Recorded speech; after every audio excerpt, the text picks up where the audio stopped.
साथियों, मैं ये कार्यक्रम विलंब होने के लिए, डिले होने के लिए आप तमाम लोगों से माफी चाहता हूं। और आप लोगों को इस बात के लिए निवेदन करता हूं कि आप अपनी साइट्स पर सब लोग तैयार हो जाइए। आज का दिन केवल आदिवासी नहीं, भारत के आदिवासी नहीं, विश्व के आदिवासियों के लिए और पूर्ण भारत देश के लिए बहुत महत्वपूर्ण दिवस है। आज महामानव क्रांति सूर्य भगवान बिरसा मुंडा, इनका शहीद दिवस है, इनकी शहादत दिवस है। लेकिन यह केवल शहादत दिवस नहीं है, आज भारत निर्माण दिवस है। वास्तविकता में भारत का जो निर्माण हुआ है आज, जिसको हम लोग देश बोलते हैं, जिसको राष्ट्र बोलते हैं, जिसको नेशन बोलते हैं, उसकी शुरुआत ही यहां से हुई है। भगवान बिरसा मुंडा का शहीद दिन यानी भारत निर्माण दिवस, भारत स्थापना दिवस। आप निर्माण दिवस के बजाय इसको स्थापना दिवस के रूप में भी संबोधित कर सकते हैं, निर्माण दिवस के रूप में भी संबोधित कर सकते हैं। साथियों, हम तमाम लोगों के लिए एक महान क्रांतिकारी, जिनको धरती आभा, महामानव, क्रांति सूर्य और भगवान जैसी उपाधि से नवाजा गया, ऐसे एकमेव क्रांतिकारी पुरुष भारत की धरती पर इतनी कम उम्र में इतनी बड़ी लड़ाई लड़ने का जो संकल्प उन्होंने पूरे देश के सामने खड़ा किया, वो वाकई में उसकी समीक्षा करना बहुत जरूरी है। और ये काफी कठिन काम भी है, और हम कोशिश कर रहे हैं निरंतर पिछले 25 वर्षों से कि इस पर काम कर रहे हैं। इसके अलग अलग पहलुओं को समाज के सामने, आने वाली जनरेशन के सामने रखने की कोशिश कर रहे हैं। मैं मिशन के तमाम कार्यकर्ता और जितने कैडर्स हैं, उनके साथ साथ जितने क्रांतिकारी विचारों को मानने वाले भाई है, जो परिवर्तनवादी भाई है, विचारों को मानने वाले भाई है, परिवर्तनवादी विचारों को मानने वाले भाई है, उन तमाम लोगों को आज के दिन सब लोगों की तरफ से महामानव क्रांतिकारी, क्रांति सूर्य भगवान बिरसा मुंडा, इनके स्मृति दिवस पर आप लोगों के सामने एक चिंतन की बात और एक कुछ विशेष मुद्दों को लेकर हम लोग इस फेसबुक लाइव को हम लोग कर रहे हैं। कोरोना के समय ये संभव नहीं था कि हम किसी बड़े प्रोग्राम को अंजाम दे सकते हैं। एक सुविधाजनक स्थिति में लाकर लोगों के सामने प्रबोधन संबोधन कर सकते हैं, ये संभव नहीं था। इसलिए हम लोगों ने ये फेसबुक लाइव आदिवासी विचार मंच, बिरसा ब्रिगेड और तमाम जुड़े हुए संगठन और साथियों के माध्यम से हम लोग कर रहे हैं। मेरे भाइयों, बिरसा मुंडा का शहीद दिन, आज का दिन 9 जून 1900 में, यानी मान लीजिए 121 साल आज बिरसा मुंडा इनके शहीद होने को हो गए हैं, और भारत की उम्र 121 साल हो गई। मैं बार बार इस बात को इसलिए बोल रहा हूं कि भारत की स्वतंत्रता की जो लड़ाई है, भारत देश नाम की चीज जो सामने आई है, ये बिरसा मुंडा की लड़ाई की वजह से आई है, ऐसा मैं क्लेम कर रहा हूं। और ये क्लेम करना जायज है, क्योंकि बिरसा मुंडा की लड़ाई ने ही देश को जमीन का जो आंदोलन है और जमीन की जो मालकियत है, इससे परिचित कराया। आप देख लीजिए, शहरी क्षेत्रों में सत्ता हस्तांतरण का संघर्ष चल रहा था, और ग्रामीण क्षेत्रों में अधिकार स्थापित करने का संघर्ष चल रहा था। सत्ता हस्तांतरण और अधिकार स्थापित करने के जो संघर्ष है, इनमें बहुत बुनियादी फर्क है। जो सत्ता हस्तांतरित करने का संघर्ष था, वो सिविल सोसाइटी के माध्यम से और ये जो शहरी संघर्ष जो रहा है वो सत्ता हस्तांतरण का संघर्ष रहा है, लेकिन आदिवासियों का जो वास्तविक संघर्ष था वो अधिकारों की पुनर्स्थापना का संघर्ष था। वो उनके अधिकारों को, उनके सांस्कृतिक सामाजिक अधिकारों को पुनर्स्थापित करने का बुनियादी संघर्ष था। ये दो बातें हमको समझनी पड़ेगी, सत्ता हस्तांतरण और अपने अधिकारों को पुनर्स्थापित करना। ये दोनों बातें, ये इस देश की लड़ाई को, इस देश के स्वतंत्रता संघर्ष को समझने के लिए हम दोनों पहलू को समझना बहुत जरूरी है। जिन लोगों ने सत्ता हस्तांतरण का संघर्ष किया वो लोग लाइट में आए, वो मीडिया में आए, वो उनका इतिहास प्रकाशित हुआ, लेकिन जिन्होंने अधिकारों की पुनर्स्थापना करने का संघर्ष किया वो लोगों का जिक्र भी भारत के इतिहास में नहीं है। और यही कारण है कि 121 साल के बाद में बिरसा मुंडा के शहीद दिवस पर आपको जो वास्तविक प्रतिक्रिया, राष्ट्रीय प्रतिक्रिया होनी चाहिए, जो राष्ट्र का संबोधन होना चाहिए, वो दिखाई नहीं पड़ता है। आज भी जो अधिकारों की पुनर्स्थापना का संघर्ष है उसको राष्ट्रीय मान्यता नहीं मिली है, उसको राष्ट्रीय संघर्ष का हिस्सा नहीं माना गया है। और बुनियादी बात यह है कि जो अधिकारों की पुनर्स्थापना का संघर्ष था वो 70% क्षेत्रों में 70% लोगों द्वारा लड़ा जाने वाला संघर्ष था, और वो संघर्ष का 70% हिस्सा था। यानी आदिवासियों ने भारत की आजादी का लड़ाई जो लड़ी है, जो आजादी की वास्तविक लड़ाई लड़ी है, वो 70% लड़ाई इस क्षेत्र में, जंगली क्षेत्र में हुई और 30% लड़ाई शहरी क्षेत्र में हुई, जिसमें सत्ता हस्तांतरण का संघर्ष आपको नजर आता है। अब साथियों, देखा यह गया है कि जो सत्ता हस्तांतरण के संघर्ष में अगुवाई कर रहे थे उनके हाथ में सत्ता आ गई, वो इस देश में प्रतिनिधित्व करने के लायक रह गए। लेकिन जिन्होंने अधिकारों की पुनर्स्थापना करने का संघर्ष किया वो लोग राष्ट्रीय प्रवाह से दूर। ये दो बातें बहुत महत्वपूर्ण है। अधिकारों की पुनर्स्थापना करने का जो संघर्ष था, बुनियादी जो सशस्त्र संघर्ष हुआ, यहाँ पे डायलॉग थी, यहाँ सत्याग्रह चल रहा था, वहां कोई सत्याग्रह का कोई स्थान ही नहीं था आदिवासी संघर्ष में। वहां केवल आदमी मरेगा या बचेगा, तो मारेगा या मरेगा, दो में से एक ही रास्ता उनके सामने खड़ा रहेगा। उस संघर्ष का जिक्र नहीं होना ये बहुत दुखदाई बात है, बहुत ही पीड़ादायी बात है, और आदिवासी संघर्ष को दबाने का सुनियोजित, उनके इतिहास को दबाने का सुनियोजित षड्यंत्र माना जाना चाहिए, ऐसा मेरा अपना मत है। बिरसा मुंडा का संघर्ष जो जमीन का संघर्ष था, बिरसा मुंडा का एक जो सूत्र था, जिसकी जमीन उसका देश, ये उस समय ये बात कर लेना,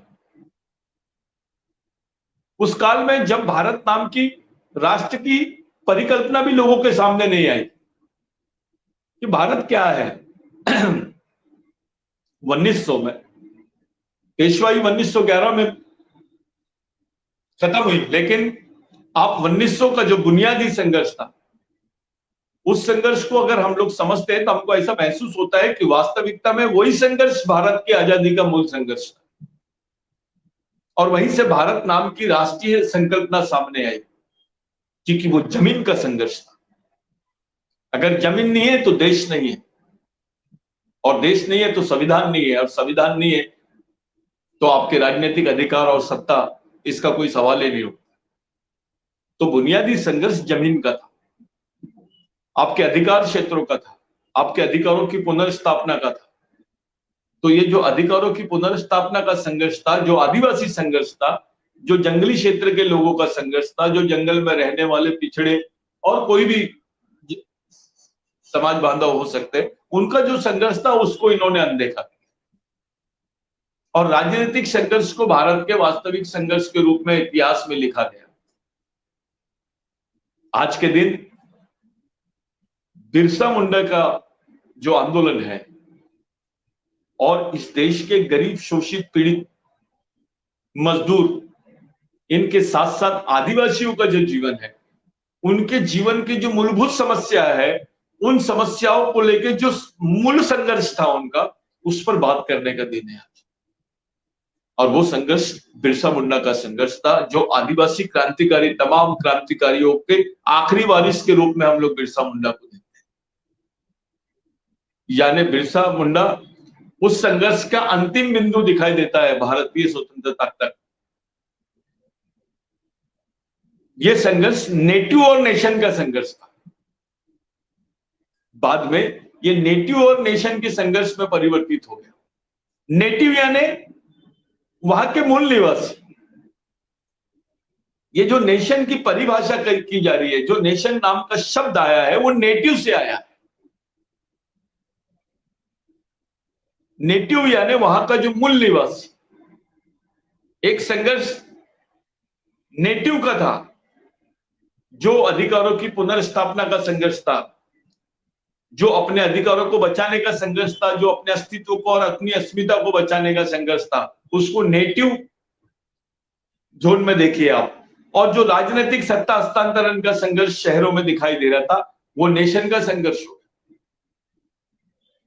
जो नेशन का संघर्ष था वो भारतीय इतिहास का हिस्सा बना, और जो नेटिव लोगों का संघर्ष था वो भारतीय इतिहास का हिस्सा नहीं बना। ये बुनियादी फर्क आप लोगों को समझने की जरूरत है जब हम बिरसा मुंडा के संघर्ष को समझने की कोशिश करते हैं। एक तरफ आप भगत सिंह के संघर्ष को देखिए, आप गांधी जी के संघर्ष के बारे में बात कीजिए, या जो शहरी संघर्ष चल रहे थे, आंदोलन चल रहे थे, उनको देखिए आप, और बिरसा मुंडा के संघर्ष को देखिए। हजारों की तादाद में लोग शहीद हुए, हजारों की तादाद में। और वो संघर्ष बहुत बड़ी तादाद में फैला, पश्चिम बंगाल होते हुए, बिहार होते हुए, इधर से मध्य प्रदेश, छत्तीसगढ़ और तेलंगाना तक के वो संघर्ष गया, साउथ तक के वो संघर्ष गया, दक्षिण तक के वो संघर्ष गया। और उसी के परिणाम थे जबरन ज्योत आंदोलन, उसी के परिणाम थे बाकी ग्राम स्वराज्य के संघर्ष। ये बिरसा मुंडा के ही आंदोलन के परिणाम। जिसने गांव नाम की और देश नाम की संकल्पना को पुनर्जीवित किया और उसका निर्माण किया, वो संघर्ष कोई और नहीं, बिरसा मुंडा का संघर्ष था। इसी संघर्ष ने भारत को भारत बनाया, एक देश बनाया। और इस चीज को समझने के लिए, इस बात को समझने के लिए आज के दिन हम तमाम लोग बैठे हैं। मेरी बात का आप लोग थोड़ा सा आपको समझने के लिए डिफिकल्ट हो सकता है, लेकिन ये बात समझे बिगर आप बिरसा मुंडा के आंदोलन को नहीं समझ सकते, बिरसावाद को नहीं समझ सकते। नेटिवनेस का संघर्ष, नेटिव NATIV, नेटिव यानी वहां का मूल निवासी, मूल नागरिक, और दूसरी तरफ नेशन, जिसको राष्ट्र बोलते हैं। ये दो संघर्ष आपको दिखाई देते हैं भारत के स्वतंत्रता संघर्ष। नेशन का संघर्ष ये राष्ट्रीय संघर्ष कहलाया गया, और जो नेटिव का संघर्ष था, इसको राष्ट्रीय संघर्ष का हिस्सा नहीं माना गया। ये भारत का दुर्भाग्य है। और जो नेटिव लोग थे, उनके राइट्स को इग्नोर किया गया। जो मूल निवासी लोग थे, उनके जो मूल अधिकार है, उन्हीं को इग्नोर किया गया। और राष्ट्रीय नाम की संकल्पना के आड़ में यहां पर एक अलग सत्ता को स्थापित की गई। ये बात अलग है कि संविधान के वक्त, संविधान बनाते वक्त एक निष्पक्ष व्यू सब समाज के लिए लिया गया, और लोग उस पर एक सेटलमेंट हुआ है, social settlement. Constitution is nothing but the social settlement in India. Bharat में एक सामाजिक समझौता है भारतीय संविधान।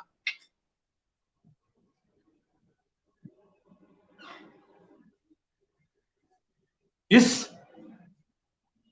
पॉइंट ऑफ व्यू से अगर आप, इस एंगल से अगर आप भारत के और बिरसावाद को समझने की कोशिश करते हैं, तो आपके सामने एक अलग चित्र दिखाई देता है। साथियों, नेटिवनेस, नेशन का संघर्ष, ये नागरिकता का संघर्ष था। जो नेशन का संघर्ष है वो नागरिकता का संघर्ष था, और नेटिव का संघर्ष जो था वो मालकियत का संघर्ष था, ओनरशिप का संघर्ष था।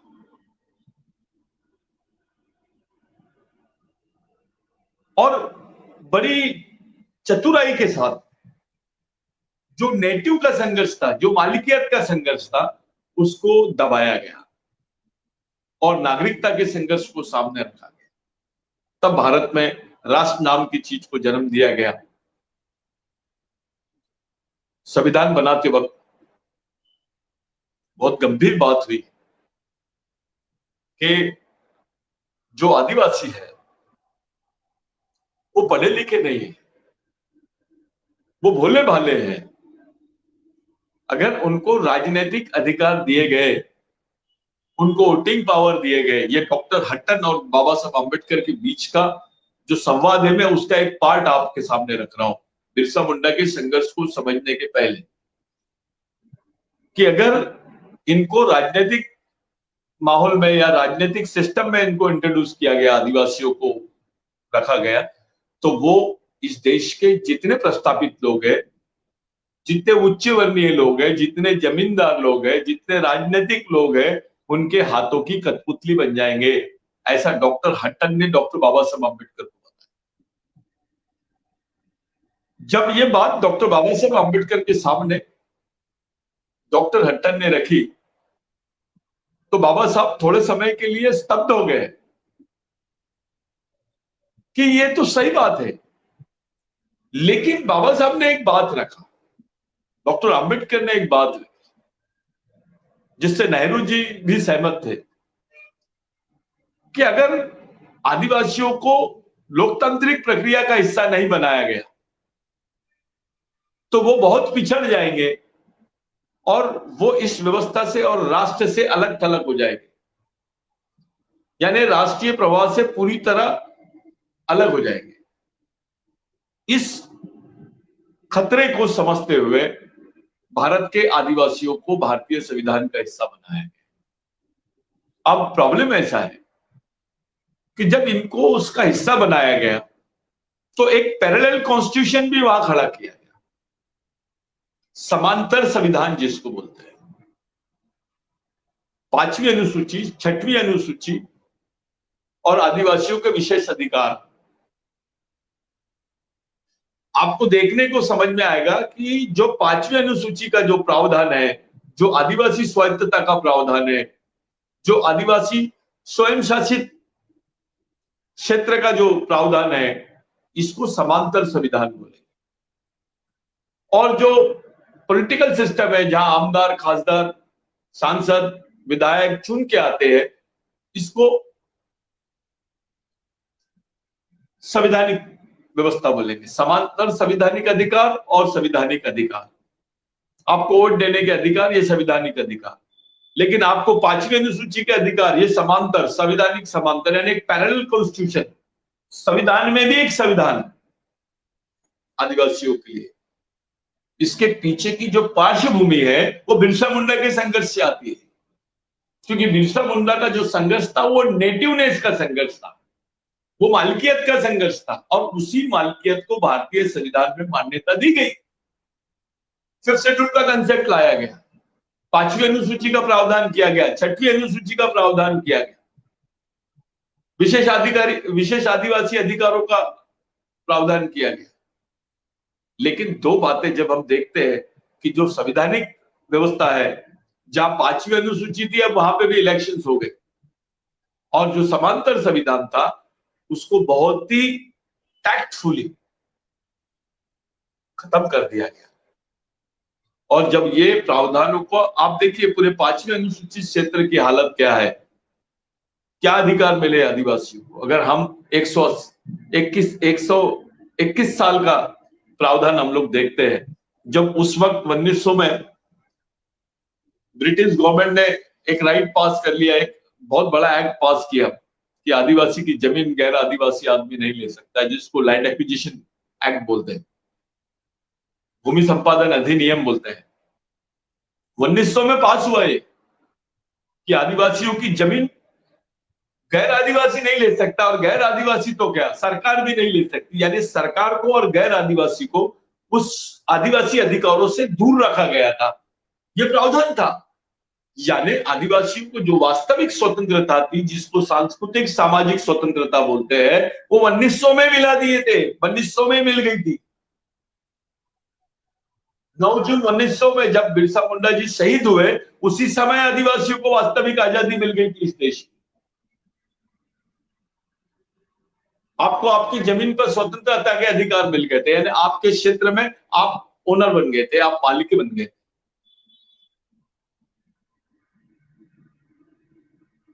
फिर संवैधानिक व्यवस्था में आप जहां के मालिक थे, वहां नागरिक की हैसियत में आ गए। आपको आपके नागरिकता के अधिकारों को उतना तवज्जो नहीं दी गई। 5वीं अनुसूची के क्षेत्रों में इस तरीके से पेनिट्रेशन हुआ है, इस तरीके से घुसपैठ हुई है कि वहां आदिवासी आज माइनॉरिटी में आ गए। वो अल्पसंख्यक हो गए, जहां बहुसंख्यक आदिवासी थे वहां अल्पसंख्यक आदिवासी हो गए। बिरसा मुंडा का संघर्ष, आदिवासी अस्तित्व की जो बात है, उनकी जो पहचान की बात है, इसका मूल संघर्ष ही बिरसा मुंडा का संघर्ष है। इस देश में जब हम आदिवासियत की बात करते हैं तो हमको एक दूसरे दृष्टिकोण से देखा जाता है, एक अलग दृष्टिकोण से देखा जाता है। और अब इसको एक नया एंगल दे दिए, उसको देशद्रोही बोलने का इन्होंने हिम्मत करना शुरू कर। जो नेटिवनेस की बात है, जो मालिकियत की बात है, उसको देशद्रोह की बात इस देश में घोषित करना, ये सबसे बड़ा दुर्भाग्य है और सबसे बड़ा जटिल प्रश्न आदिवासियों के सामने है कि आप जब अपनी मालिकियत की बात करते हैं आप देशद्रोही हो जाते हैं। आपको व्यवस्था के खिलाफ खड़ा कर दिया जाता है, नक्सलवादी बोलते हैं आपको अलगाववादी बोलते हैं। नक्सलवाद का आदिवासी संघर्ष और आदिवासियत से क्या लेना देना है? जबरदस्ती आदिवासियों के वास्तविक सांस्कृतिक और सामाजिक संघर्षों को नक्सलवाद के साथ खड़ा करने का जो षड्यंत्र पूरे देश में चल रहा है, इसको समझने की जरूरत है आज।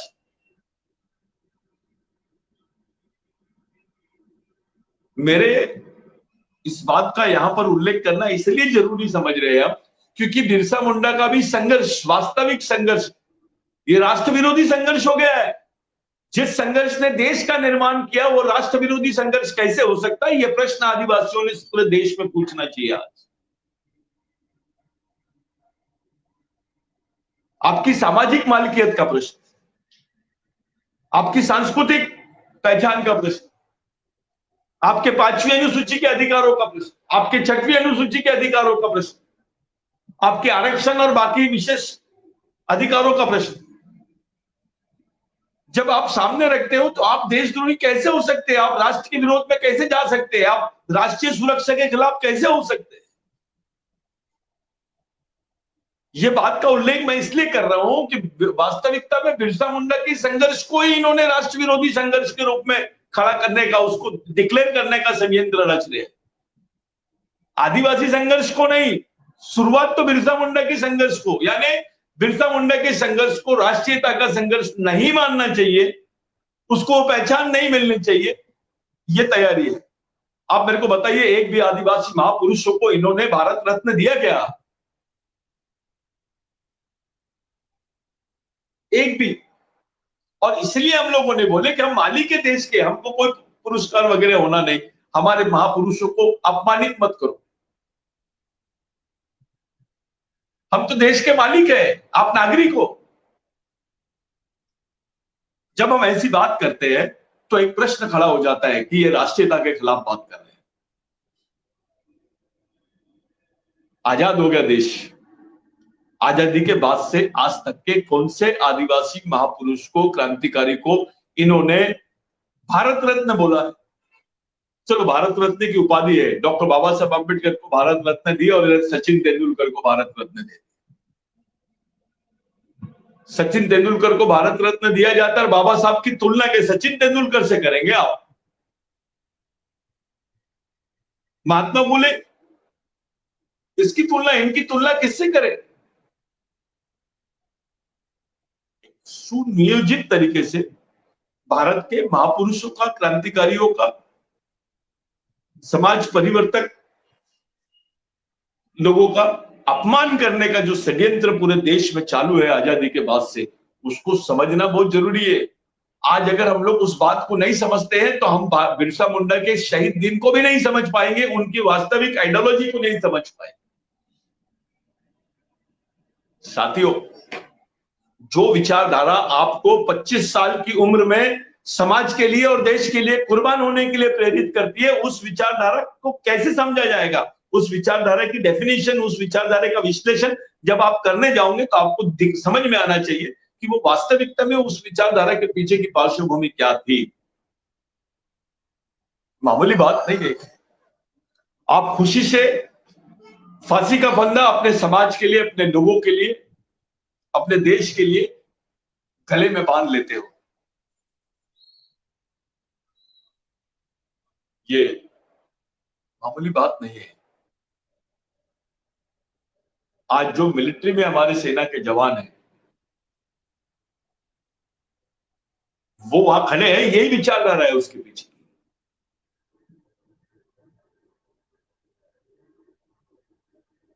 पूरा नहीं, लेकिन आधी इसी विचारधारा के माध्यम से आप उनको देख सकते, इसी एंगल से आप उनको देख सकते। क्या मिला बिरसा मुंडा? आदिवासी नहीं समझ सके देश की बात तो बहुत दूर हुई। अब आदिवासी पढ़े लिखे लोग भी अब बिरसा मुंडा के संघर्ष को वनवासियों का संघर्ष करके संबोधित करना शुरू कर दिए। भाइयों, वो आदिवासियत का संघर्ष था। ये जो वनवासी नाम की परिकल्पना थी, इसको तो वो टोटल रिजेक्ट है। वो उसका तो कोई लेना देना ही नहीं है। जानबूझ के उनके संघर्ष की जो धार है उसको बोतड़ करने के लिए, उसको खत्म करने के लिए इस टाइप की शब्दावली का ये लोग इस्तेमाल करते हैं, ये टर्मिनोलॉजी का ये लोग इस्तेमाल करना शुरू करते। आदिवासियत के ही संघर्ष ने राष्ट्र को निर्माण किया है, ये सच्चाई है। भारत निर्माण हुआ है बिरसा मुंडा के शहीद दिन के सही। जिस दिन बिरसा मुंडा शहीद हुए, उसी दिन भारत का निर्माण हुआ है इस देश।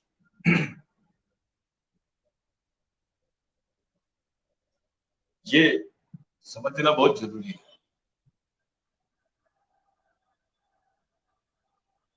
एक तरफ नेटिव और एक तरफ नेशन। नेटिव और नेशन, इसमें फर्क नहीं है।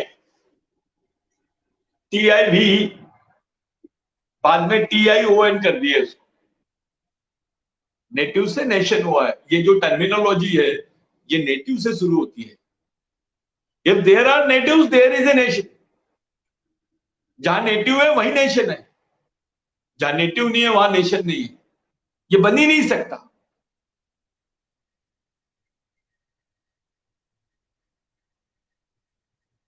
अभी सुप्रीम कोर्ट ने बोला था कि भारत में मैक्सिमम लोग यहां पर बाहर से आए हैं,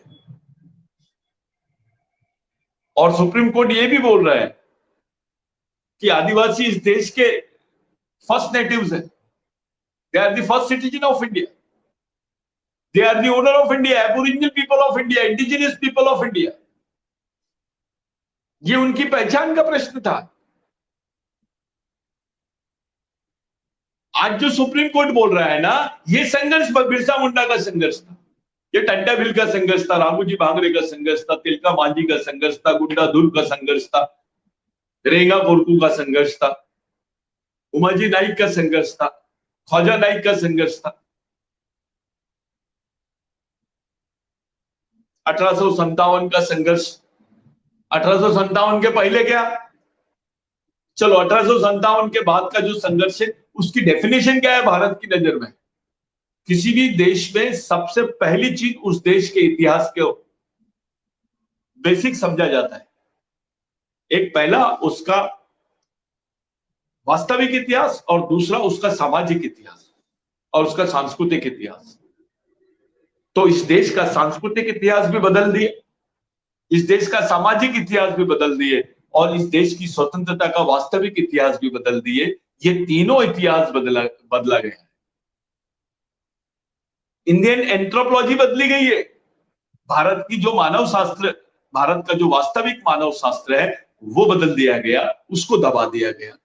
जो भारत का वास्तविक सांस्कृतिक संघर्ष है उसको खत्म कर दिया गया, उसके इतिहास को खत्म कर दिया गया, और भारतीय स्वतंत्रता का जो संघर्ष है उसके भी इतिहास को खत्म कर दिया गया। ये तीनों बातें आपको समझनी पड़ेगी।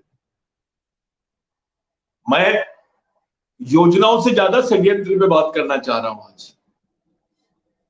हमको यह पता चलना चाहिए कि बिरसा मुंडा क्यों शहीद हुए, किन की मुखबिरी की वजह से शहीद होना पड़ा उनको। वो कौन लोग थे जिन्होंने बिरसा मुंडा को पकड़ाया, उसके पीछे उनका क्या उद्देश्य था। बिरसा मुंडा के संघर्ष को खत्म करने का जो षड्यंत्र है वो अंग्रेजों ने नहीं रचा, वो भारत के पूंजीवादी लोगों ने, उच्च वर्णीय लोगों ने रचे। और अंग्रेजों को सबसे ज्यादा मदद की। जहां जहां आदिवासी क्रांतिकारियों का संघर्ष दिखाई देता है वहां अंग्रेजों के साथ में आपको भारत के ही उच्च वर्णीय जमींदार और पूंजीपति लोग दिखाई देते हैं, प्रस्थापित लोग दिखाई देते हैं। यानी आदिवासी एक ही समय पर अंग्रेजों के साथ साथ इस देश के जमींदार, उच्च वर्णीय पूंजीपतियों के साथ में भी लड़ रहे थे। क्योंकि वो पूंजीपतियों के साथ में लड़ रहे थे, उच्च वर्णीयों के साथ में लड़ रहे थे, इसलिए वो संघर्ष को इन्होंने राष्ट्रीय संघर्ष नहीं माना। अगर वो संघर्ष को राष्ट्रीय संघर्ष घोषित कर देते थे तो ये राष्ट्र विरोधी ये है, जो इस देश की जमींदार है, जो इस देश के उच्च वर्णीय है, ये राष्ट्र विरोधी हो जाते थे। इसलिए बिरसा मुंडा के संघर्ष को स्थान नहीं मिला, क्योंकि ये जो लोग हैं ये राष्ट्र विरोधी हो जाते हैं, इनको घोषित कर दिया जाता है ये राष्ट्र विरोधी है, ये राष्ट्रीय लोग नहीं हो सकते। जो अंग्रेजों को साथ दिए आदिवासियों को खत्म करने के लिए, वो राष्ट्रीय लोग कैसे हो गए। लेकिन सच्चाई ये थी उनके पास आज स्वतंत्रता सेनानी के सर्टिफिकेट्स, भारत के आदिवासियों के पास में कोई स्वतंत्रता सेनानी के सर्टिफिकेट्स नहीं है, उसका कोई उन्होंने फायदा नहीं उठाया, उनका कोई उसको बेनिफिट नहीं मिला, क्योंकि आदिवासी संघर्ष को स्वतंत्रता का संघर्ष माना ही नहीं गया। ये तो पूरी कौम की कौम स्वतंत्रता सेनानी है, लाखों की संख्या में आदिवासी मरे हैं।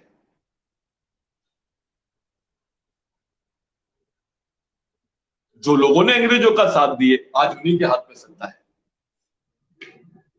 जो आदिवासी विरोधी थे, आदिवासी विरोधी यानी राष्ट्र विरोधी, आदिवासियत यानी राष्ट्र। जो भारत है वो आदिवासियत है।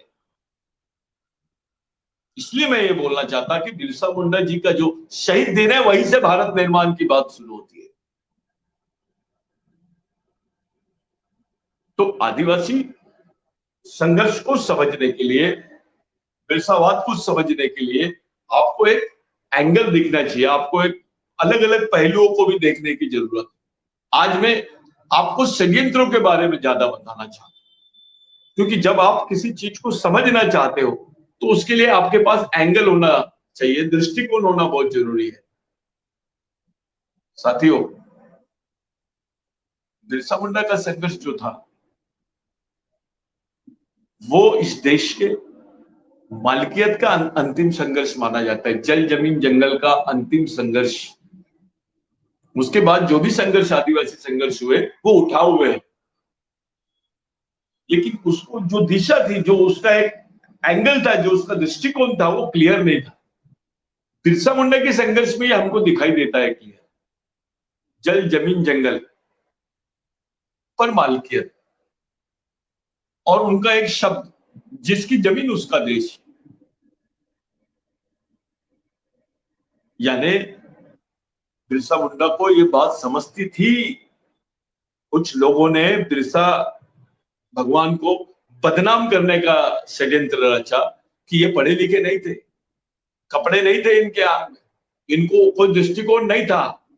अरे मेरे भाई, जो महापुरुष ये बोल रहा है कि जिसकी जमीन उसका देश, यानी उनको जमीन का भी संघर्ष समझता था और राष्ट्र का भी संघर्ष महत्व समझ रहा था।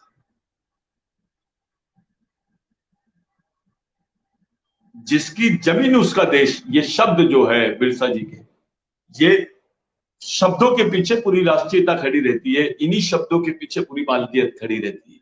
यानी नेटिव और नेशन का कॉम्बिनेशन बिरसावाद है। नेटिव और नेशन दोनों का कॉम्बिनेशन जो है वो बिरसावाद है, और इसी बिरसावाद को क्रैश किया गया 1975 तक। बिरसा मुंडा पर कुछ लिखना तो दूर, उस पर चर्चा भी नहीं की गई। क्यों भाई? संविधान निर्माण के वक्त जब 5वीं अनुसूची की बात हुई, जयपाल सिंह मुंडा जी ने जब ये बात को रखे, तो उसके पीछे की जो पार्श्वभूमि थी वो बिरसावाद की थी। उनके दिमाग में बिरसावाद था। 5वीं अनुसूची में विशेष अधिकारों का मिलना, ये समांतर संविधान का इशू है, जो डॉक्टर बाबा साहब अम्बेडकर ने, नेहरू जी ने और बाकी लोगों ने भी एक्सेप्ट किया था। वो 20 सूत्री कार्यक्रम के बारे में आपने सुना होगा। You can not interfere in the tribal area, you can not disturb the tribal culture. आप उस सांस्कृतिक ढांचे को डिस्टर्ब नहीं कर सकते, आप एंट्री भी नहीं ले सकते आदिवासी क्षेत्र में। ये 20 सूत्री कार्यक्रम का प्रोविजन था। ये क्यों किए? नेहरू जी जैसे प्रोग्रेसिव नेता ने, एक आधुनिक प्रणाली से सोचने वाले नेता ने भी ये बात बोला कि आदिवासियों की संस्कृति को डिस्टर्ब मत करो। They are more civilised than any other person of the country. Bharat के किसी भी नागरिक से वो ज्यादा सिविलाइज है, इस बात का उल्लेख नेहरू जी ने किया।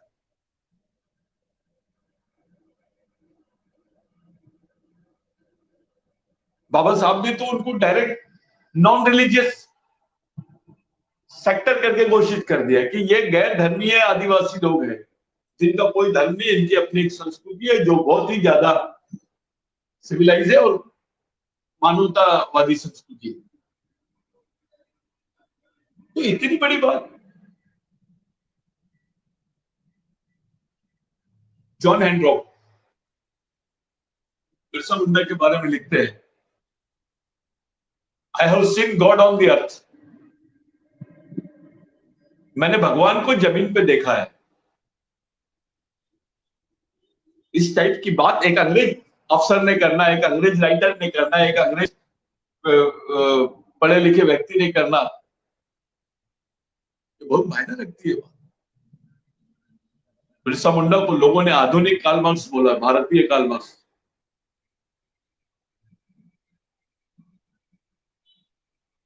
कार्ल मार्क्स की तुलना, जब कार्ल मार्क्स का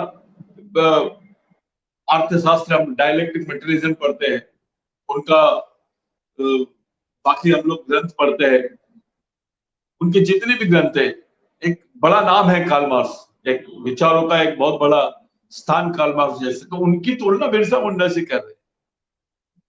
कुछ तो हो बात, कुछ तो होगा बिरसा मुंडा में। उनको भारतीय कार्ल मार्क्स क्यों बोला गया? दास कैपिटल, कार्ल मार्क्स की जो बुक थी, बहुत सारी समानताएं बिरसा मुंडा के संघर्ष से दिखाई देती है। बिरसा मुंडा को सांस्कृतिक अम्बेडकर भी बोला गया।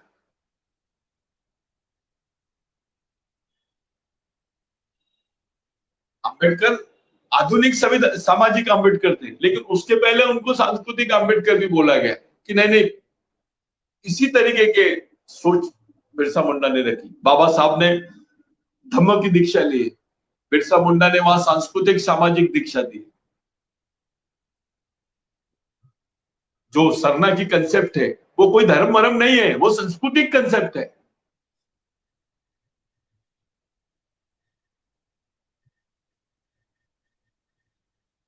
बिरसा मुंडा का संघर्ष अगर हम देखते हैं बहुत अच्छे तरीके से, अगर हम लोगों ने देखे, महात्मा फुले जी का जो सत्य शोधक समाज की कंसेप्ट थी, बिरसा जी ने वही काम किया। अपने पूर्वजों के स्थानों पे जा जाके विजिट किए, उसका ब्यौरा निकाला, उसको समझा, सिंगा बोंगा की कंसेप्ट को सामने लाए, पेनकला की कंसेप्ट सामने आई।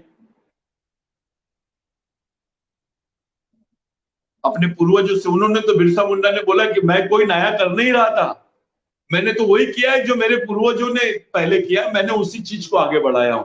ऐसा स्टेटमेंट किसी ने दिया है क्या?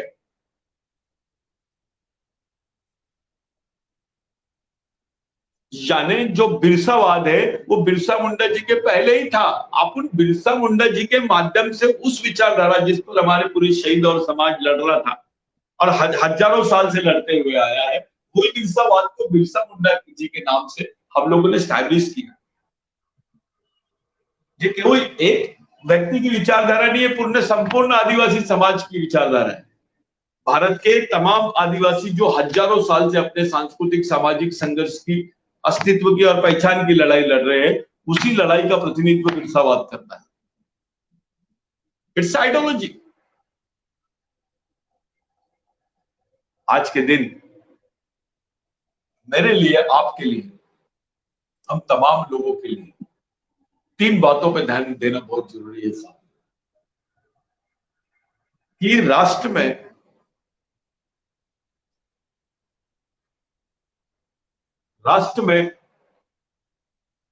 जो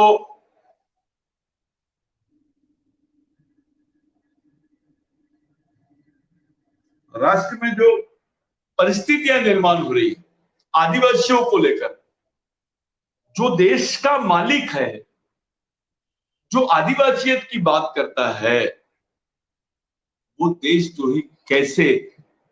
ये पहला प्रश्न आपने अपने आप से पूछना चाहिए। और ये आदिवासियों को देशद्रोही बोलने की हिम्मत रखने वाले लोग कौन है, इस बात पर आप लोग ध्यान रखना चाहिए। क्यों बोला जा रहा है हमको? उस वक्त भी आदिवासी महिलाओं ने उस समय हथियारबंद लड़ाई में तीर कमठा लेकर बिरसा मुंडा जी के साथ में संघर्ष किया।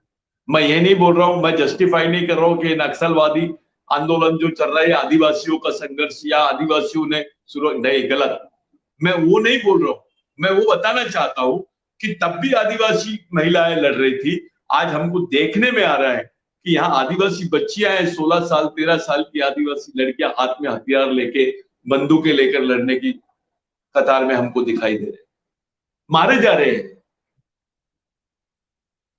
हमारा दुख ज्यादा है।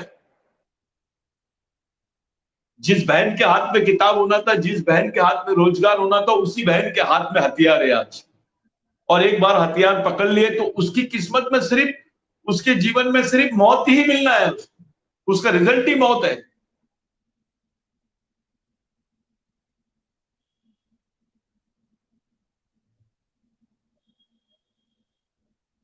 ये परिस्थिति क्यों निर्माण हुई है हमारे बीच?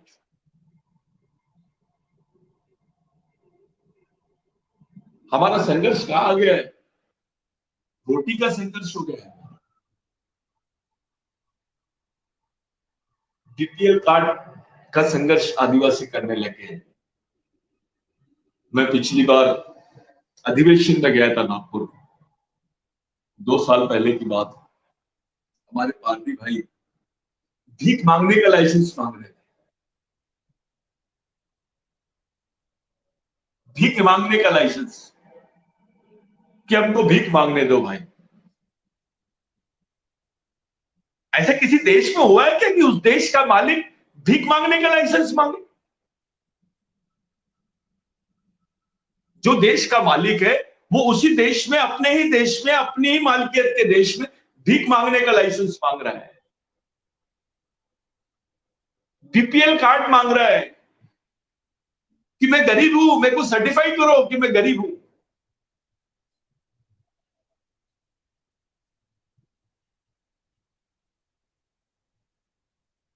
वो भी कार्ड आपको नहीं मिल रहा है, गवर्नमेंट मानने के लिए तैयार नहीं है आपके। उस कार्ड के लिए भी संघर्ष शुरू हो गया है, आंदोलन हो रहे आदिवासियों। भीख मांगने का लाइसेंस होना, मैं गरीब हूं इसका सर्टिफिकेशन होना, मेरे को बीपीएल कार्ड की योजना होना, यहां पहुंच गया हमारा संघर्ष। हमारे क्षेत्र में सीआरपीएफ के कैंप्स मत लगाओ, हमको महीने में खाउटी दे दो। खाउटी यानी खाने के लिए अनाज। हमारे कुपोषित बच्चों के लिए वो पोषक आहार योजना शुरू करो। कौन सा संघर्ष है? कहां आ गए हम? जिस कौम ने इस देश को खड़ा किया है, जिस कौम ने राष्ट्रीय संघर्ष को परिभाषित किया है, जिस कौम ने पूरे देश के लिए 70% लड़ाई लड़ी है, उनकी ये हाल कैसे हो गए? क्यों हुए? कौन है इसके पीछे? ये अचानक नहीं होता है, ये बनाए जाते हैं।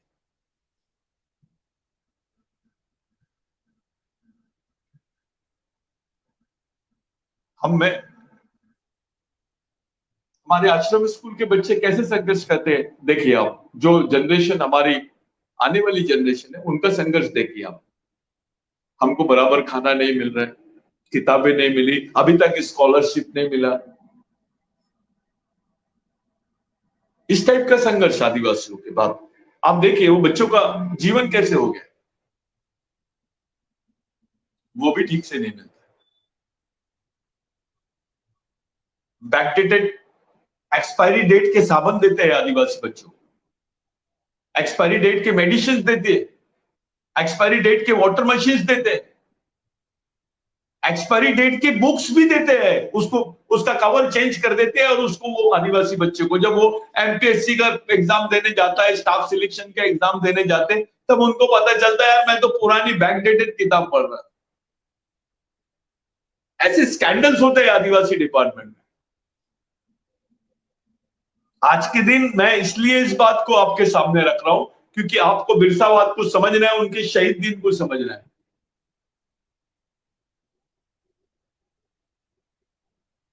कहा जा रहे हैं हम, किस डायरेक्शन में जा रहा है पूरा समाज? हमारा कर्मचारी वर्ग प्रमोशन और इसलिए क्योंकि उनकी सीटों पर अतिक्रमण होता है, बोगस आदिवासी की बात को बहुत ज्यादा तवज्जो देते हैं। वो वास्तविक सामाजिक आंदोलन से दूर जा रहे हैं। ये इशू है, ये इशू महत्व का है, लेकिन आपके सामाजिक मिशन का इशू भी बहुत महत्वपूर्ण है। ये बात हमारे दिमाग में क्यों नहीं आ रही है? सिक्के के दो पहलू है। एक सामाजिक समस्या और एक समाज की समस्या। बोगस आदिवासी आरक्षण ये समाज की समस्या है, लेकिन हमारा एक जगह नहीं होना, हमारा जागरूक नहीं होना, हमारा सामाजिक मिशन नहीं होना, हम लोग एक सूत्र में नहीं बनना, हमारी कोई वैचारिक दिशा नहीं होना, ये सामाजिक समस्या है। इस पर बिरसा मुंडा ने बोला, बहुत मार्मिक बात बिरसा मुंडा जी ने बोला है कि जिस समाज की सामाजिक समस्या नहीं होती है उसकी कोई समस्या नहीं होती है, और जिनकी सामाजिक समस्या होती है उनकी समस्या ही समस्या होती है। ये मामूली आदमी नहीं बोल सकते। उनका कितना बड़ा एनालिसिस होगा इस बारे में, कितना शुद्ध तरीके से, शुद्ध सामाजिक तरीके से वो सोचते होंगे। तो समाज की समस्या के लिए अगर पढ़ा लिखा आदमी काम कर रहा है, ये सिक्के का एक पहलू है, लेकिन दूसरा पहलू उससे ज्यादा महत्वपूर्ण है, सामाजिक समस्या के लिए भी काम करना पड़ेगा। जिस तरह बोगस आदिवासी का इशू महत्वपूर्ण है, उससे ज्यादा महत्वपूर्ण गद्दार आदिवासी का है। सिक्के के दो पहलू होते हैं। तो बोगस आदिवासियों पे आप काम कर रहे हो, गद्दार आदिवासियों पे क्या काम कर रहे हो, थोड़ा इसके बारे में बात की जाए। तो जो आदिवासी पढ़ा लिखा कर्मचारी वर्ग है, जो अधिकारी वर्ग है, नेतागण है हमारे, वो इस मामले में संवेदनशीलता से भूमिका अगर नहीं निभाएंगे तो आने वाले समय में समाज कोलैप्स हो जाएगा। परिवार रहेंगे, जात भी नहीं रहेंगी। परिवार रहेगा, समाज नहीं रहेगा। तो परिवार को जिंदा रखने के लिए काम करने के साथ साथ आपको समाज को जिंदा रखने के लिए भी काम करना है। इस बात की वास्तविक जानकारी होना या इस बात का दर्द महसूस करना, ये आज आदिवासी कर्मचारी अधिकारियों की सबसे बड़ी प्राथमिकता होनी चाहिए, ऐसी हम लोगों को लगता है, ऐसी मेरी रिक्वेस्ट है। बिरसा मुंडा शहीद दिन ये आदिवासियों को संकेत देता है कि मौत के बाद भी आपके प्रश्न हल नहीं हुए।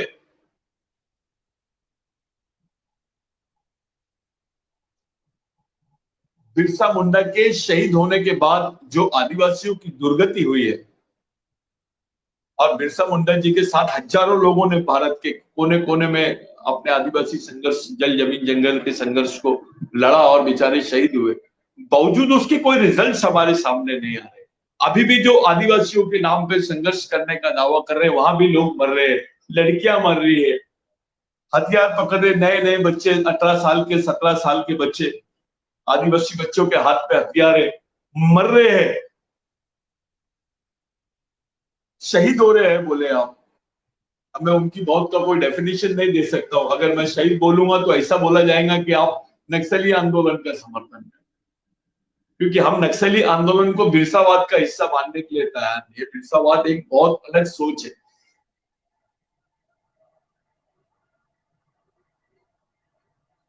वो संघर्ष, आदिवासियों के संघर्ष को राष्ट्र विरोधी संघर्ष घोषित करने के लिए जिस तरीके से नक्सलवाद के उपयोग किया जा रहा है, ये बहुत डेंजर है।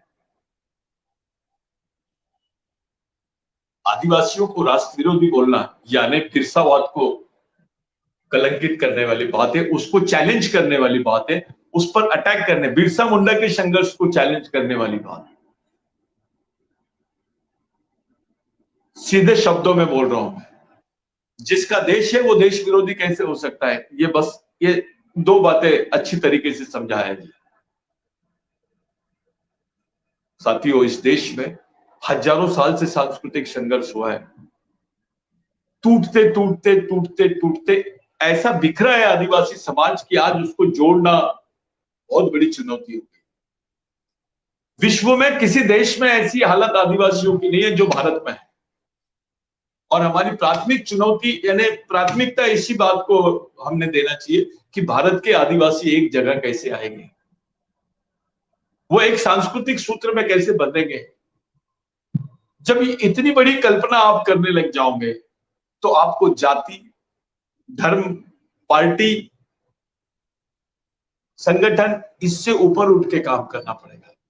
और जब आप जाति, धर्म, संगठन, व्यक्ति से ऊपर उठ के बात करते तब आप मिशन की तरफ जाते। और वही मिशन जो हमको बिरसा मुंडा ने दिया, वही मिशन जो बाबूराव शेरमाकी ने दिया, वही मिशन जो तिलका मांझी ने दिया, वही मिशन जो भगवान टंट्या भील ने दिया, वही मिशन जो राघोजी भांगरे ने दिया, उसी मिशन की तरफ जा रहे हैं हम। ये जो शहीद थे ये जाति के चक्कर में नहीं पड़े, ये धर्म के चक्कर में नहीं पड़े, ये क्षेत्र के चक्कर में नहीं पड़े, ये शुद्ध सामाजिक थे, ये व्यापक सोचते थे, बड़ा सोचते थे। और इसी सोच को मिशनरी सोच बोलते, इसी विचारधारा को मिशन बोलते। उनका मिशन था कि आदिवासियों को उनकी पहचान मिले, उनकी मालिकियत मिले। अगर मालिकियत मिलेगी तो आदिवासी जिंदा रहेगा, ऐसी उनकी सोच थी। यही है बिरसावाद। आपको आपकी मालिकियत का संघर्ष, आपको आपकी मालिकियत दिखाने वाले पहचान का संघर्ष, और आपको जिंदा रहने का जो संघर्ष करना पड़ रहा है, आज की सबसे बड़ी चुनौती है कि आपको जिंदा रहते हुए अपनी पहचान को बरकरार रखना है। और इसीलिए एक मिशन की जरूरत है, जो बिरसावाद पर आधारित मिशन हम लोग चला रहे हैं। आज हमारे भगवान का शहीद दिन है। शहीद कभी मरता नहीं, विचारों की कोई मौत नहीं होती है, स्वयं बिरसा मुंडा ने बोला था कि मिशन में आदमी मरता भी नहीं और बूढ़ा भी नहीं होता है। ये बहुत बड़ी बात बिरसा जी ने बोली थी। मैं आप लोगों के लिए, जितने कार्यकर्ता जहां जिस स्थिति में है, ये केवल शहीद सप्ताह नहीं मनाना चाहिए। 9 जून से 9 सितंबर तक पूरे भारत में आदिवासी शहीदों को जो याद करना है हमको, आदिवासी शहीदों का जो इतिहास है, जो आदिवासी संघर्ष है, जो आदिवासियों का भारतीय स्वतंत्रता में जो योगदान है, उसका क्लेम हमको करना है। इस देश को बताना है कि आदिवासियों के कितनी हिस्सेदारी है इस देश के संघर्ष में, आजादी के संघर्ष में, बुनियादी संघर्ष में आदिवासियों की क्या हिस्सेदारी है। 65% जमीन आजादी के पूर्व आदिवासियों की थी, कहां गई? वो कहां कन्वर्ट की गई? अरे भारत टाटा की जमीन से नहीं बना है, अंबानी की जमीन से नहीं बना है, या किसी शंकराचार्य जी की जमीन से नहीं बना है। भारत भारत तो आदिवासियों की जमीन से बना है, यही सच्चाई है।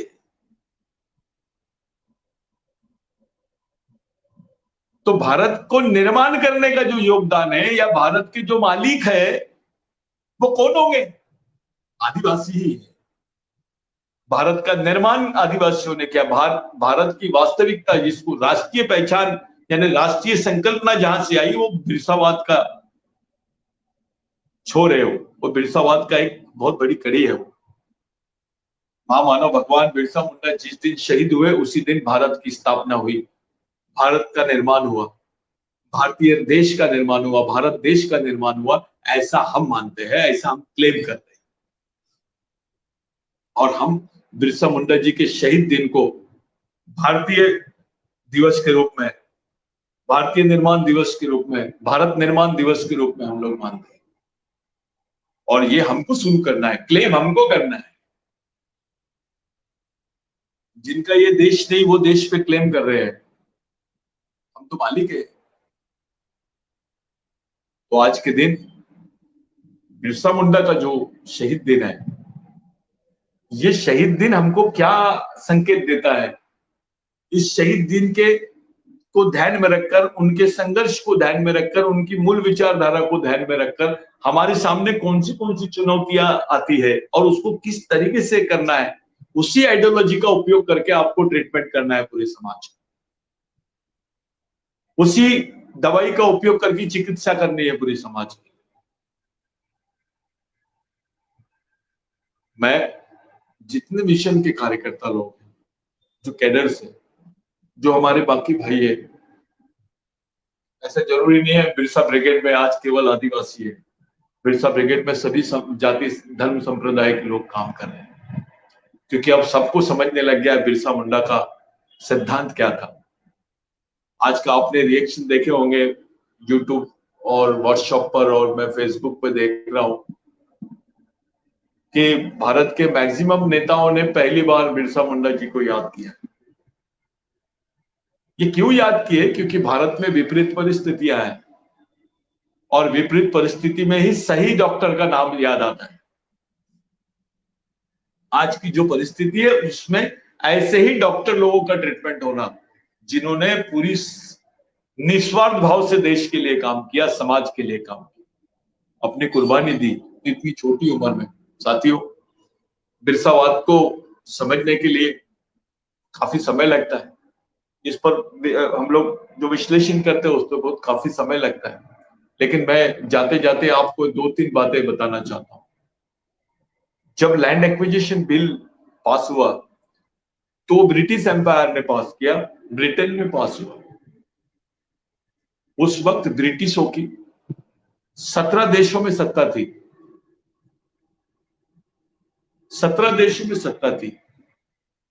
बिरसा मुंडा का संघर्ष भारत में हुआ, और इतना तीव्र संघर्ष हुआ, इतना जबरदस्त संघर्ष हुआ कि अंग्रेज मानने के लिए तैयार हो गए। उनको मजबूर होना पड़ा उनको विशेष अधिकारों की घोषणा करना पड़ा, आदिवासी क्षेत्रों को बाकी लोगों से आजाद करना पड़ा।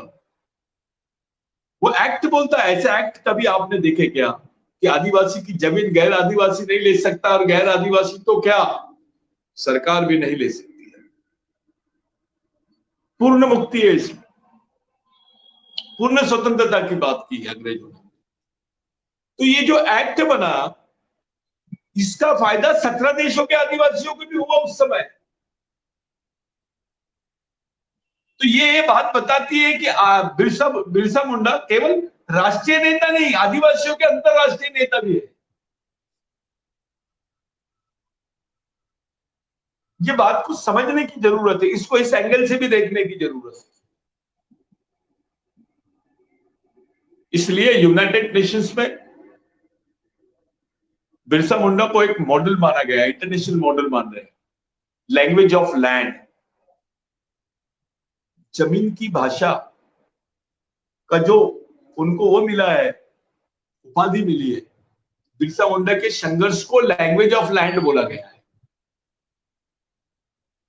जमीन की भाषा, जल जमीन जंगल की भाषा, उस संघर्ष को राष्ट्रीय और अंतरराष्ट्रीय स्तर पर ले जाने की जो तैयारी हमारी कर रही है, इसके पीछे का मूल उद्देश्य है कि जो भारतीय राष्ट्रीय और अंतरराष्ट्रीय स्तर पर आदिवासी है, उनका एक दबाव खड़ा हो ताकि भारत के आदिवासी प्रोटेक्ट रहे। भारत में 15% आदिवासी, आज दलित भाई आदिवासी को समझने के लिए तैयार नहीं है। उसको मालूम है कि वो आदिवासियों का वंशज है। ओबीसी भाई आदिवासियों को समझने के लिए तैयार नहीं है। उसको ये मालूम है बावजूद कि वो आदिवासियों का वंशज है। मराठा भाई ये मानने के लिए तैयार नहीं है कि वो आदिवासियों का वंशज है। मुस्लिम भाई ये मानने के लिए तैयार नहीं है। सिख भाई ये मानने के लिए तैयार नहीं है। क्रिश्चियन भाई ये मानने के लिए तैयार नहीं है कि वो आदिवासियों का वंशज है। जिस दिन ये चीज वो समझ जाएगा तो ये जो आंदोलन है ये व्यापक हो जाएगा। ये 15% लोगों का आंदोलन नहीं होगा, ये 85% लोगों से ज्यादा लोगों का आंदोलन होगा। और इससे उच्च वर्णीय भाई भी नहीं छूटेंगे, क्योंकि उनको जब मानवता दिखेगी, क्योंकि किसी भी आंदोलन का अंतिम रिजल्ट मानवता होना चाहिए। वहां कोई आदमी वंचित नहीं होना चाहिए, किसी के प्रति द्वेष नहीं पैदा होना चाहिए। तो बिरसा मुंडा को जो संघर्ष था, वहां पे किसी उच्च वर्णीय के प्रति भी द्वेष नहीं है। उसका आखिरी रिजल्ट भी मानवता ही है। जैसे किसी एक चीज को रखना और दूसरे लोग उससे वंचित हो जाना, किसी एक सेक्टर को वो चीज मिलती है और दूसरे लोग उसी बात से वंचित होते हैं, ऐसा नहीं है। बिरसा मुंडा का संघर्ष ये सर्व समाहित, सभी समाज को समाहित करने वाला संघर्ष रहा है। और आदिवासियों की विचारधारा, सांस्कृतिक विचारधारा में किसी के साथ भेदभाव नहीं है। सभी को न्याय मिलता है, सभी को समानता है, सभी के बारे में विचार करते हैं। यहाँ तक के चींटी और प्राणियों के बारे में भी आदिवासी संस्कृति में विचार होता है। आप उस संस्कृति के वारिस हो। आज पूरे विश्व को बचाना है ग्लोबल वार्मिंग में, तो आदिवासी विचारधारा ही बचा सकती है। ये बात बिरसा मुंडा ने बोला, उस वक्त बोला।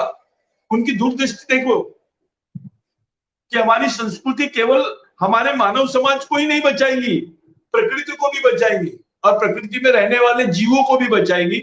ये बात बिरसा मुंडा ने बोला है। उनकी सोच तो देखिए आप। और बिरसा मुंडा की मौत ये देश का सबसे बड़ा एनकाउंटर है। ये एक ऐसी मौत है जिसको सुनियोजित तरीके से प्लान किया गया, और ये प्लान करने में इसी देश के लोगों का हाथ है, जमींदारों का हाथ है, उच्च वर्णीयों का हाथ। और जबरदस्ती में लिख दिए कि भैया ये आदिवासी आदमी था, उसने ये बता दिया, फलाना उसने मुखबिरी कर दिया। केवल ये मुखबिरी जैसी छोटे बात का इससे संबंध नहीं है। अगर जब आप स्टडी करते हैं बिरसा मुंडा के संघर्ष का, तो आपको समझ में आएगा कि बहुत बड़ी कंट्रोवर्सी थी। साथियों, सांस्कृतिक राष्ट्रवाद ये बिरसा मुंडा की बेसिक सोच थी। और इस देश में 15% लोगों की 65% जमीन पर क्लेम बन रहा था सांस्कृतिक राष्ट्रवाद से। इस बात को भांप लिया गया था और एक इस देश में धार्मिक सांप्रदायिक सोच निर्माण हुई और उन्होंने इस देश का बंटवारा धर्म के आधार पर किया। अगर इसका सांस्कृतिक बंटवारा होता, इस देश का सांस्कृतिक के आधार पर देश में अधिकारों का आवंटन होता, तो आप मालिक ही रहते। जब जब आदिवासियों की संस्कृति खत्म हुई है, तब तब यहां पर धर्म की स्थापनाएं हुई। आदिवासियों की संस्कृति किसी धर्म के खिलाफ में नहीं है। ये पूर्ण मानवतावादी है, पूर्ण प्रकृतिवादी है और उस मानवतावादी प्रकृतिवादी सोच को लेकर ही बिरसा मुंडा ने अपने संघर्ष को शुरू किया। आज के दिन मैं आप तमाम लोगों को विनती करता हूं कि आप आपके आंदोलन की समीक्षा कीजिए, जो आपकी पहचान से जुड़ा है, जो आपके अस्तित्व से जुड़ा है।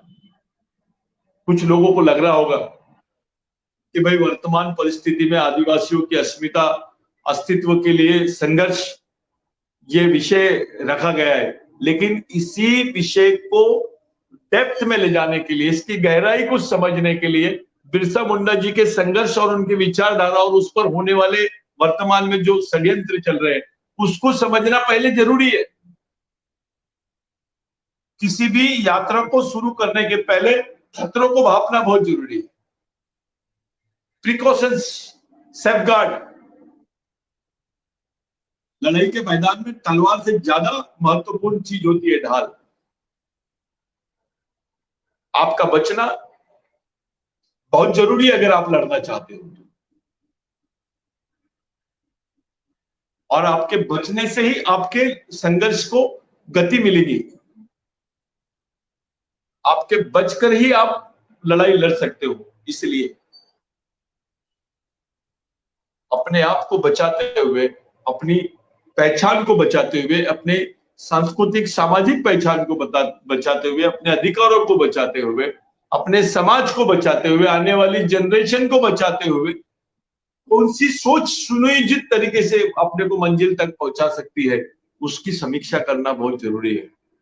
और ये वही सोच हो सकती है, उन्हीं लोगों की सोच हो सकती है जिन्होंने हमारे साथ गद्दारी नहीं किए, जिन लोगों ने अपना सर्वस्व, अपनी जीवन पूरे समाज के लिए और देश के लिए निछावर कर दिया। ऐसे महापुरुष ही हमारे प्रेरणा स्रोत हो सकते हैं। और आज के दिन, आज के समय हमको इसी प्रेरणा की जब हम बात करते हैं, इसी परिस्थिति की जब बात करते हैं, तो महामानव क्रांति सूर्य भगवान बिरसा मुंडा को याद करना ये हमारा फर्ज बन जाता है। उनको क्रांतिकारी अभिवादन पूरे मूवमेंट की तरफ से मैं दे रहा हूं।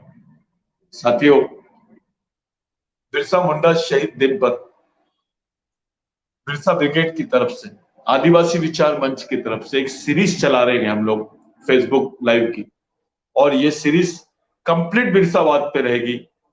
आज के दिन ये थोड़ा लेट शुरू हुआ, मेरी तबीयत खराब होने की वजह से मैं सही समय पे उपलब्ध नहीं हो पाया।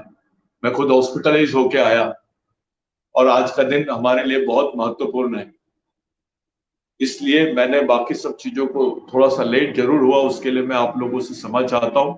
लेकिन पूरे कैडर्स, पूरे कार्यकर्ताओं को और संगठन के और मिशन के जो वरिष्ठ लोग हैं उन लोगों को मेरी हाथ जोड़ के विनती है, बाकी हमारे समाज के बाकी गतिविधि करने वाले लोगों से जरूर मेरी हाथ जोड़ के विनती, अपील है कि आज के दिन हम सब लोग मिल के संकल्प ले कि अब बिरसा मुंडा जी की जो विचारधारा है, उनका जो सामाजिक सांस्कृतिक मिशन है, जो उनका परिवर्तनवादी मिशन है, जो उनका क्रांतिकारी रास्ता है, उसी रास्ते को हम आगे बढ़ाए। पूरे देश की गरीब, शोषित, पीड़ित, किसान, बाकी लोगों को इस विचारधारा से परिचय कराए और हमारे आदिवासी स्वतंत्रता के जितने सेनानी हैं, जो हमारे क्रांतिकारी है, उनकी जो विचारधारा है, उनको इस देश में राष्ट्रीय मान्यता दिलाने का जो हमारा काम है वो अधूरा नहीं रहना चाहिए, वो पूरा ही होना चाहिए। ऐसा संकल्प हमने करना है और इस मिशन को खड़ा करके राष्ट्रीय और अंतर्राष्ट्रीय स्तर पे चलाना है। उसके लिए अपना समय, अपना तन, मन, धन, अपनी बुद्धि, अपना टाइम, इंपॉर्टेंट टाइम आपके घर में आके कोई बोलेगा नहीं आपको, और आपको किसी को पूछने की भी जरूरत नहीं है अगर मिशन में काम करना है। आप शुरू कीजिए, एक नेटवर्क खड़ा कर लीजिए। मैं बार बार नेटवर्क पे इसलिए कॉन्सेंट्रेट कर रहा हूं कि ये मिशन फैल तो जा रहा है। आज पूरे 25 साल में ये भारत के 12 राज्यों में फैला है, लेकिन इसको स्ट्रक्चर नहीं दे पा रहे हम। ये चुनौती है हमारे सामने, ये बहुत बड़ी चुनौती है। इन चुनौतियों का सामना हम सबको मिलकर करना है। मिशन में कोई बड़ा कोई छोटा नहीं होता भाई। बिरसा मुंडा के आंदोलन में 6 साल के बच्चे से लेकर 60 साल का बूढ़ा भी शहीद हुआ है। हमने भूलना नहीं चाहिए। आज के दिन उस महामानव जिनसे डॉक्टर बाबा साहेब अम्बेडकर ने प्रेरणा ली, उस महामानव को जिनसे महात्मा गांधी जैसे पुरुष महापुरुषों ने प्रेरणा ली, उस बिरसा मुंडा को हम लोग याद कर रहे हैं, जिससे पूरा आदिवासी समाज, आज देश का नहीं अंतरराष्ट्रीय स्तर पे पूरा आदिवासी समाज प्रेरित हो रहा है। ऐसे महामानव को हम लोग मिशन की तरफ से, बिरसा ब्रिगेड की तरफ से, आदिवासी विचार मंच की तरफ से, all India indigenous student federation की तरफ से, जैस की तरफ से, बाकी सभी क्रांतिकारी और परिवर्तनवादी विचारधारा के लोगों की तरफ से एक क्रांतिकारी अभिवादन करते हैं। उनकी स्मृति में हम एक आदरांजलि पेश करते हैं, और इस बात को यहाँ शुरू बंद ना करते हुए यहीं से एक नई सीरीज हम लोग सब मिलकर शुरू करेंगे, और हर एक दिन आड़ में हम लोग इस पर लाइव करेंगे। मैं सभी कार्यकर्ता से, बाकी जो मिशन के बाकी लोग हैं, जो अरेंजर्स हैं, मैं उन तमाम लोगों से विनती करता हूँ कि इस टाइप की आप लोग सीरीज को अरेंज करें, और हम लोग विस्तृत रूप से, यानी सटीक जानकारी के साथ, बिल्कुल एक एक इंफॉर्मेशन आप लोगों तक के पहुंचे, बिरसा और बिरसावाद और हमारे पूर्वजों का संघर्ष वास्तविकता में आज कैसे होना चाहिए, हम कैसे बचेंगे, हमारा मूल संघर्ष कैसा होना चाहिए, हमारी लाइन कैसी होनी चाहिए, इसको स्पष्ट करने के लिए हम लोग बिरसा मुंडा शहीद सप्ताह के रूप में नहीं, तो ये शहीद वर्ष के रूप में हम लोग मनाएंगे। ऐसी मैं आप लोगों से विनती करता हूं। जय बिरसा, जय आदिवासी।